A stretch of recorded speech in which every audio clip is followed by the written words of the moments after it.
Thursday, the 10th of October. Hello, everyone, and welcome to Business Morning. I am Bosin Amafaye. We're live to you from our global headquarters here in the city of Lagos. President Buhari's very busy week on business and economic matters continued for the third day yesterday with the formal inauguration or face-to-face meeting with the 8-member Economic Advisory Council, headed by Dr. Doyin Salami of the Lagos Business School, Bismarck Rawani of the Financial Derivatives Company, former Central Bank Governor Chukwuma Soludo, among others. The first meeting for these 8-member Economic Advisory Council, which the IMF says in its report yesterday that's commendable, will hit the ground running on a number of issues that Mr. President wants to get achieved. And this comes just 24 hours after Mr. President presented 2020 budget appropriations and economic outlook to the National Assembly and the entire country. And now the Doyin Salami's Economic Advisory Council will be hitting the ground running now that they've teed off their assignment with Mr. President. And that's the part of the big story for the week that continues today. So, talking about business and the administration, Dr. Jumoke Oduwole's Presidential Enabling Council, which is called PEBEC, is holding its first series of subnational roadshows in Lagos in the drive for ease of doing business at state levels. Dr. Jumoke Oduwole, in an exclusive interview with Channels Television last week, says the new wave of subnationals, that's state governments, getting into the business of ease of doing business agenda of the Buhari's administration is now a new focus, not just at the federal level, but making sure all the 36 states are on the same page with the Buhari's administration. And today, Lagos is where the first of these roadshows or engagement is taking off, with Lagos State Governor Babajide Sanwo-Olu making a major presentation, and of course, Dr. Jumoke Oduwole hosting everyone there. Then let's talk about the power sector. Some reports say about 500 billion naira has been lost in the first 9 months of the year, even as the sector regulator, the NERC, issued notice of intention to cancel licenses of 8 power distribution firms. That came through on Wednesday. Rumunaka Wonodi, who is a former CEO of the Nigeria Bulk Electricity Trading Company, NBET, is live to us from our Abuja studios and is joining this conversation in the next few minutes. We're drilling down on what this sector means and investment that we need, and how does electricity come into the entire economic outlook of the Buhari's administration. Meantime, Mr. President has gotten some kudos for his fiscal outlook and plans on the economy, which he outlined on Tuesday on the floor of the National Assembly, but he got some knocks, on the other hand, for the budget 2020 on the size of the debt, the deficit spending, as well as sectoral appropriations, including some assumptions contained in the document laid before the National Assembly, and which discussions had already started.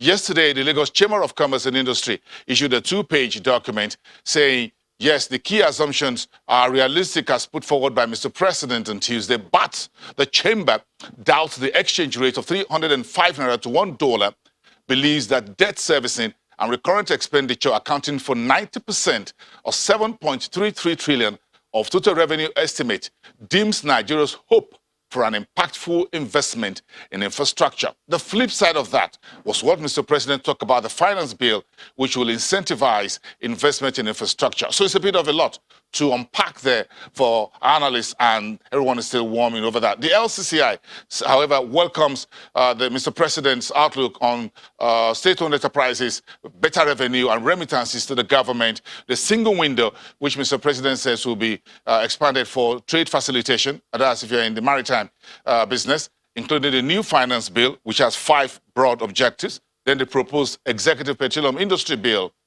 The chamber wants more organized private sector equity financing in infrastructure. So the annual World Federation of Exchanges, or what they call WEF, took place in Singapore. There, the Nigerian Stock Exchange put pen to paper for an MOU with the Luxembourg Stock Exchange. The collaborative effort, according to a statement issued by the Nigerian Stock Exchange on Wednesday, says is for best practices, joint initiatives, cross-listing, and the deepening of both securities markets. According to Stock Exchange, Oscar Onyema, who's the CEO, the partnership with Luxembourg will further facilitate the growth of green finance industry in Nigeria and deepen the capital market through the mobilization of foreign green capital needed for sustainable projects in Nigeria. We'll get back to the market street later on the show. But first, let's talk about the commodities market, where the big economic data for the month will be coming through from Monday, teeing off with the September CPI and inflation. That's your consumer price index. One of the big stories for the folks at Financial Derivatives Company, and Bolanle Agbaje is here this morning to unpack this for us. She's got to hit the ground running. She got a very long list of the gainers and the losers when we talk about what is burning in the economic space. Thank you. Take us through this very quickly. Good morning. Yes, so this morning we'll actually start with the oil market. Some oil traders that own about 15% of the oil trading markets, Vitol included, they did mention that they expect oil prices to trade below $60 per barrel going forward, so they're not as optimistic. Why? Obviously, the U.S. And China trade tensions, and also the fact that global demand has been weak for several months now. And you know, when it calls to questions, it seems like they're betting on the fact that oil prices will be declining. So it's not really great for us, considering that the budget with the 2020 budget, we're actually talking about oil prices at about $57 per barrel. Currently, it's about 58. Not so great. Oil production is clearly stated in the budget as about 2.18 million barrels per day, when our target is about 1.6. So these top oil producers are looking at OPEC to kind of reduce output in the coming months. You know, the deadline for the current output cuts is at it's in March 2020. So they do expect, you know, more output cuts, and it kind of shows whether OPEC would be committed at reducing this output. But also, going back to the local economy, we do expect our inflation numbers are out. We do expect inflation to inch up marginally by about 0.2% to 11.22 in the month of September. And why? Obviously, we've talked about the border closure, you know, the increases in the price of some commodities like rice.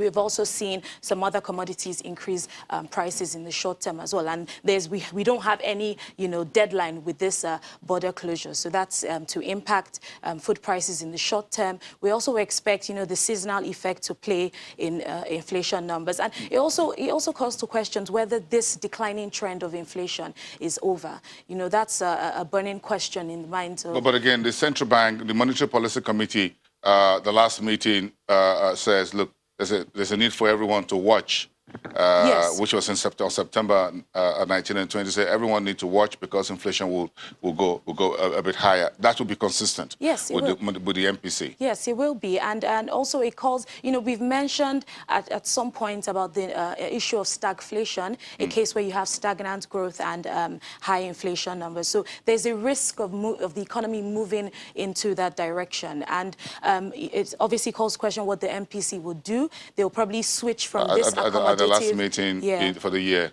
Exactly. They'll probably switch from this accommodative stance to, you know, more hawkish, you know. Perhaps with the budget now and expenditure and deficit spending, that's also on your list. Well. Minimum wage, the outlook on petrol subsidy, what we do with cost-reflective electricity markets. It looks like the central bank now has a bit more clarity.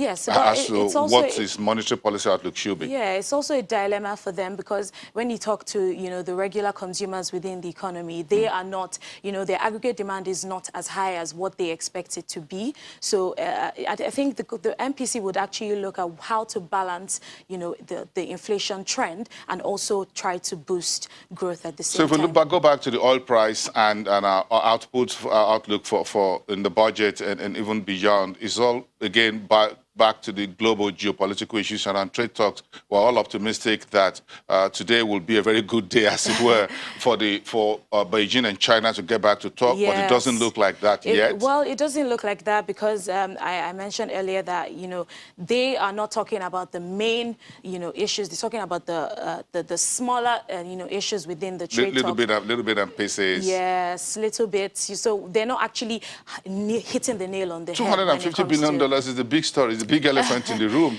as far as the conversation is concerned, and they're trying to circle around it.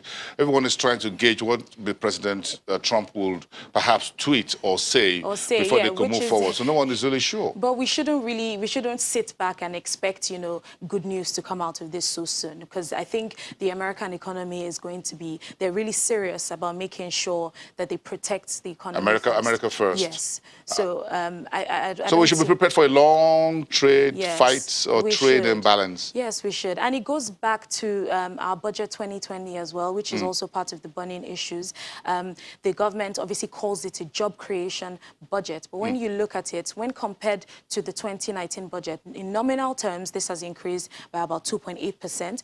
But when this is adjusted for inflation, it's actually a contractionary budget. So it calls to question where, we're headed with the increased spending within the economy. I understand that. So what happened was that Mr. President presented the budget on Tuesday and all of that. And on Wednesday, he called Bismarck Kewane, Doyin Salami, Soludo, and the rest of them quickly into the room and said, look, you gentlemen, you 8 wise men and women, this is the budget. You guys need to lead me on from here. How will it work? Because it looks like 24 hours, you just had to call in the EAC, inaugurate them very quickly, and get them to start their work. Yes, because at the end of the day, it's the same thing that America does. They have a team of 3 economists that do advise, the government. We are happy that we now have a team of 8 intelligent economists to guide the government on, or advise the government on what, how to move the economy forward. But it also depends on the implementation of this. And it's not surprising because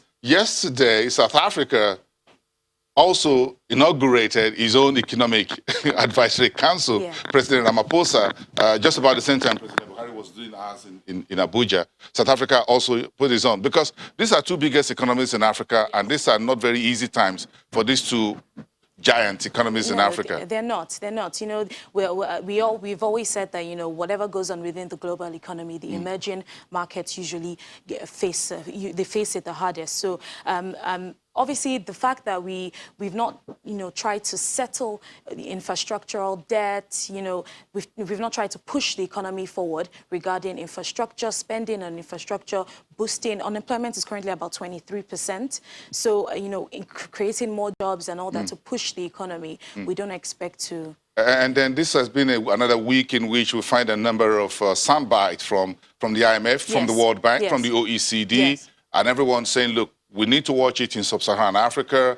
Nigeria needs to watch it as well. That's also on your burning economic issues from the IMF. Did mention our that, trade deficit, our current account. Yeah, we've actually switched from a surplus trade deficit to a negative one. And obviously, we obviously expected that the fact that we were not trying to boost our agricultural sector significantly, although they did mention that they expect our growth within Nigeria to increase to about 2.3%, which is for this year. For this year. We did 1.9% in Q2? Yes, but 2.3% is as a result of, the few changes that we've made in the short term. We've successfully brought inflation down. We've seen boost in the agricultural sector.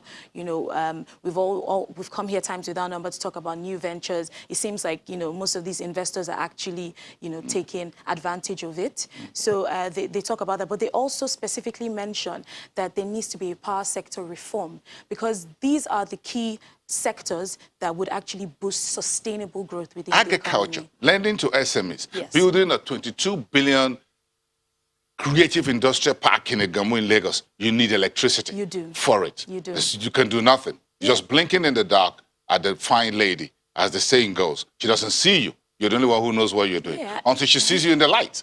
So let there be light. And that's the conversation.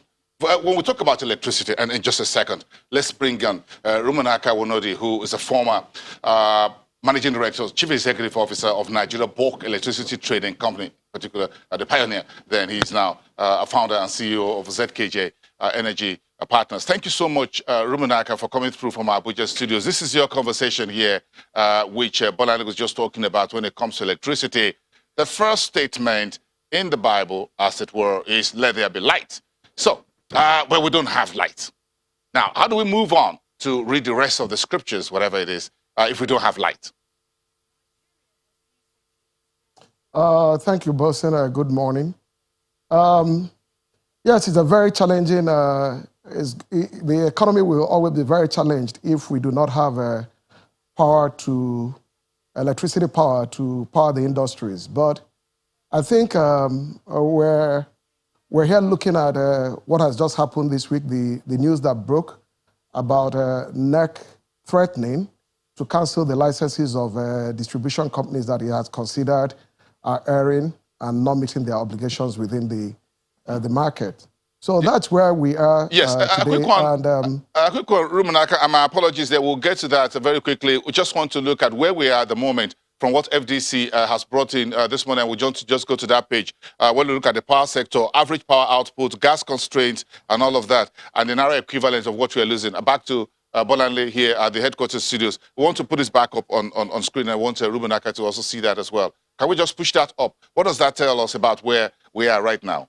Well, power sector output has been relatively stable at about 3,400 megawatts per hour. We've had serious challenges, no significant investments within the sector. We also have, the grid constraints, the gas constraints, which are still problems that haven't been, significantly solved. We don't have water constraints at the moment, but right as of today, the power sector has lost about, over 200 billion naira. Significantly. So, and I saw that you mentioned that in the past 9 months, we've actually lost about 900. Close about 500. Yeah. About 500 billion. So, yes, naira. Yes. Yes. So that's because we haven't seen any significant improvement within the space. Yes. Rumunaka, it's still messy out there when we talk about the power sector in general. Just your opening comments here.